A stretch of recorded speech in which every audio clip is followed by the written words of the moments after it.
From Fortune, Elon Musk calls for the arrest of those he claims are funding anti-Tesla protests. I appreciate Fortune for actually getting it right, because even though Elon Musk said those funding it, almost every outlet reported he was calling for the organizers to be arrested. There's a big difference, because Elon has accused Soros and Reid Hoffman, among others, of indirectly funding these protests. They say an emboldened Elon Musk is ratcheting up pressure on the anti-Tesla demonstrations. They say since on Sunday, Musk, whose company is expected to report on Wednesday its worst quarterly car sales, thanks Fortune, did not seem satisfied with leaving it there. He argued going after low-level perps is the law enforcement equivalent of whack-a-mole. Lock one up for criminal for 20 years, another will pop up. In his view, they are little more than pawns acting at the behest of Tesla CEO's wealthy Democratic opponents. They say arresting their puppets and paid foot soldiers won't stop there. It's time to arrest those funding the attacks. Former Wall Street Journal reporter Asrat Nomani fed these suspicions this weekend when she claimed to have found evidence of at least 24 largely tax-exempt organizations, all supposedly aligned with the Democratic Party, were compensating protesters for their time. Her allegations were picked up by the Trump-friendly outlets Fox News and Zero Hedge as evidence the protests are not genuine but astroturfed. So the important thing here is they mentioned LinkedIn co-founder forced to deny Musk's claim of involvement.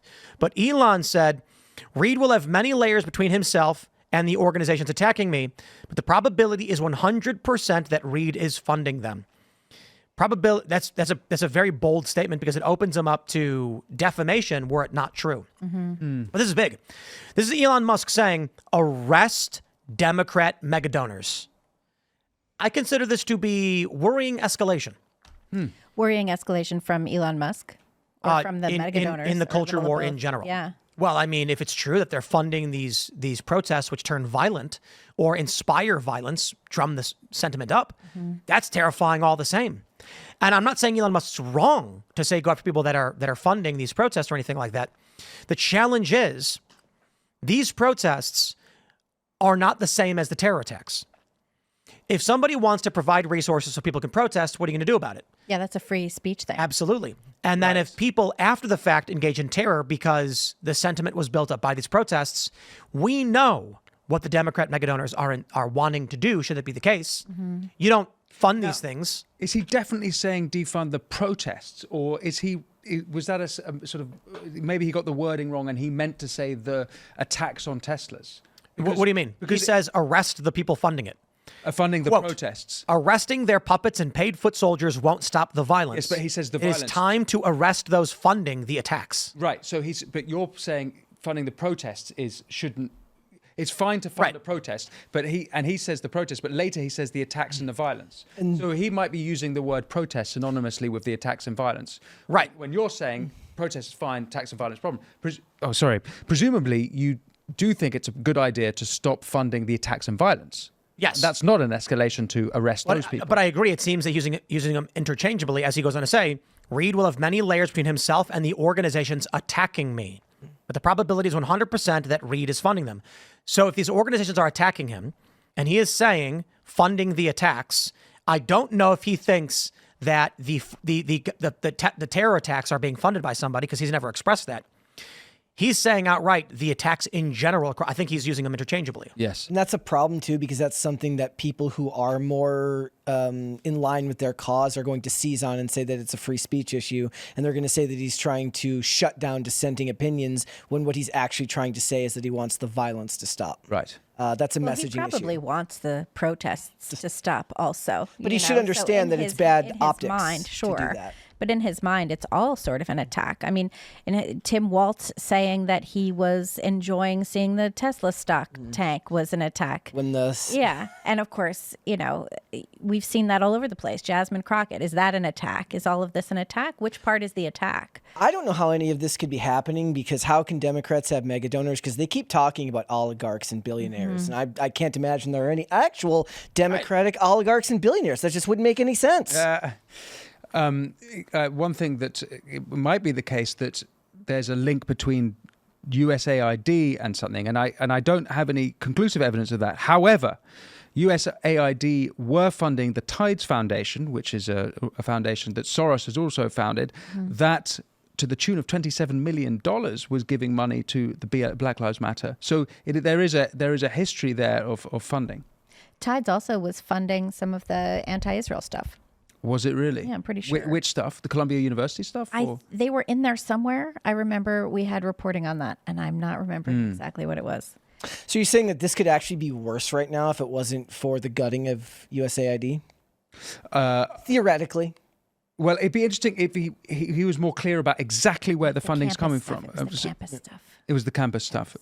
That Tides was funding across all the universities across the country. Universities in the U.S. I guess it would be interesting to, it's easy to say George Soros funds everything, but you actually want to see like how exactly is the Open Societies Foundation funding them. So what I'd ask of Elon, what I want to know is how he's alleging that Reid Hoffman is funding them. How exactly? He says that it eventually goes 100%. It traces all the way back to Reid Hoffman. But let's see that line, like expose that line, because then it's clear. Otherwise, it's all quite nebulous and it's even opaque counter by Musk. I think that's actually one. I think that type of language is a problem right now, right? When you make claims without the ability to actually prove that that's what's going on, then it just falls in line with political rhetoric rather than actually trying to root out a problem that's going on, and people are going to take that as being politically biased to one side. I mean, why not also arrest the people doing the violence? Yeah, they actually should. Sure. I think his point is that more will just start popping up. It's not going to stop. Right. But they should all be arrested and charged with felonies. And even the low tier stuff, like that woman who put gum on the car. People don't understand that it's an electronic mechanism used to open Tesla car doors. Yeah, it was in the handle. Yeah, and that breaks it. That's if it was a Model S, because they flatten and they stick out. When you walk up and the car's open, they all just come out and the windows drop a little bit. It's kind of weird. But the other models have the push mechanism, which could still be damaged by the gum. She was trying to break the car. Yeah. Did you see that one amazing? She got a felony. What's the big Tesla called? The silver Cybertruck, and someone put a big Toyota sticker on the back. Yeah, it was absolutely fantastic. Well, I mean, they're scared of terror attacks. Yeah. Well, there's also signs in New York, like in the 80s, there would be signs in people's cars. People would have like these signs, no radio, so that people wouldn't break in and steal it. And now people have signs like, I'm descended from Holocaust survivors.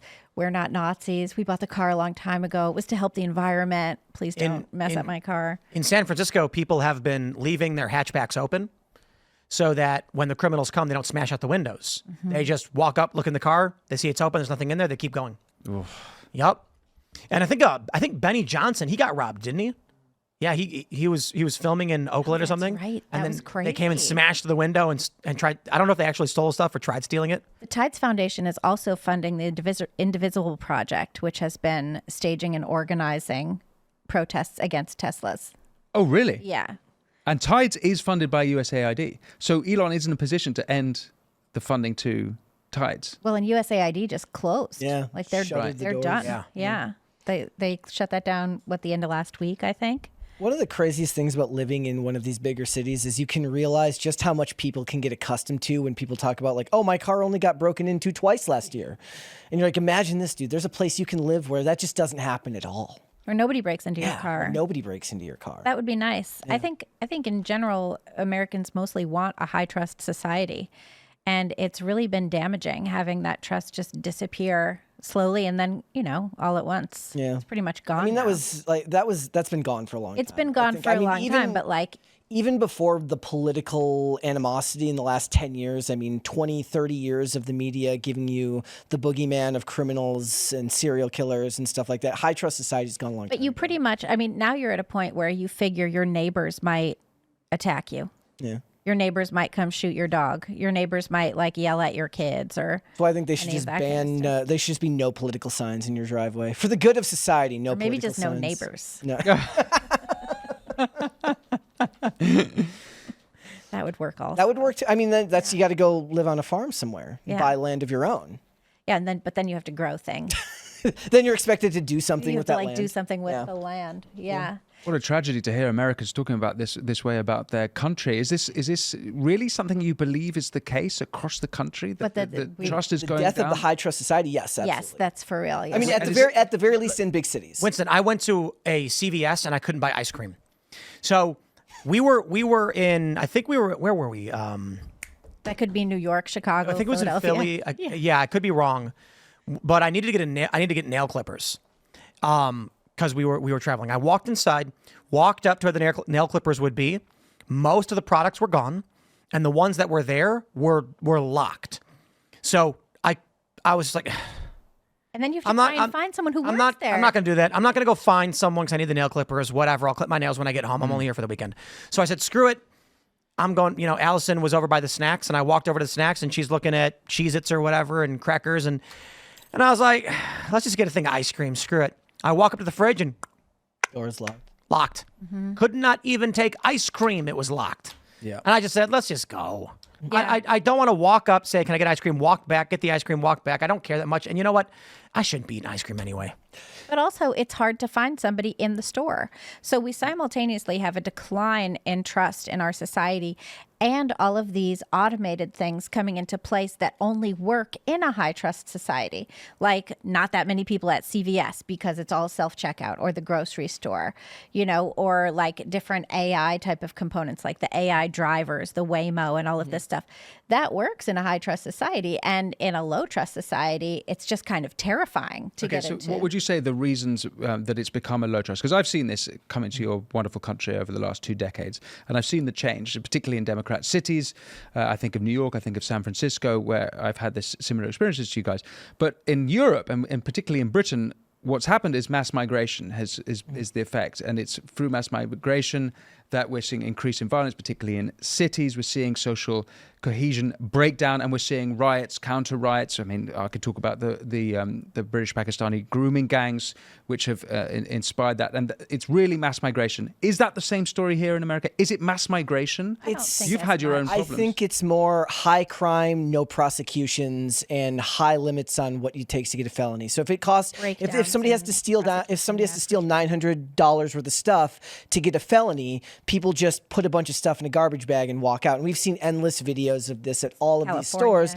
If there's no consequence for their actions, the store has to do what they have to do to try and protect their merchandise. And what's hilarious is then they have found a way to then make this an argument about capitalism, where they say it's actually capitalism's fault that stores are locking up all their merchandise, and say that it's disproportionately affecting people in cities like this, which do happen to be largely, in some places, heavily populated by minorities, which then they make a racial argument when it's more the fact that nobody's being prosecuted for the crimes. Well, or like the changes, the changes in some of the laws, like loitering is no longer a law in Los Angeles, which means that there's no, there's no easy avenue for police to intervene in suspected prostitution because loitering is perfectly legal. It's broken windows. The issue is community. Turnstile jumping. The issue is community, and community doesn't exist anymore. It used to be that you had a small town, everybody knew each other. You're not going to commit a crime against someone you know. It's going to cause you problems with your friends and your family. But now nobody knows each other. So the attitude of police, the attitude of criminals, of everybody is, ain't nothing bad coming my way. During the lockdowns, when Attila's gym was shut down, the local cops refused initially. They said, we're not going to shut it down. They lived there. They're going to be social pariahs in their own town. So the state got cops from another town to come in, because those cops are like, yo, we could literally do anything we want to you. It's not going to affect me anyway, because when I go to wash my laundry or buy groceries, I don't live here. And so that's the problem we're facing with crime in all these places. Everyone's attitude is basically like, it's for me and my family. I don't know you. There you go. And most cops don't work in the city that they live anymore. Or the city is so big that they live in one part and serve another. Thanks for checking out this clip from Timcast IRL. Make sure to watch the show live Monday through Friday at 8 p.m. Subscribe to this channel, and we will see you all there.